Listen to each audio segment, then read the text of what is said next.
Hi guys, meron tayong Sophia the First steamed cake. So, nilagyan lang natin to ng mga printed toppers. Yan, may Sophia, Castle, tas name ng may birthday, yung bunnies. Tsaka yan, Sophia the First sa unahan na logo.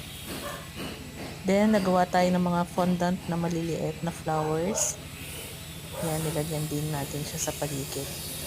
Then, nilagyan lang din natin ng rosette sa ibabaw. Yung outer part lang ng circle. Yan ang ating finished product. Sophia the First.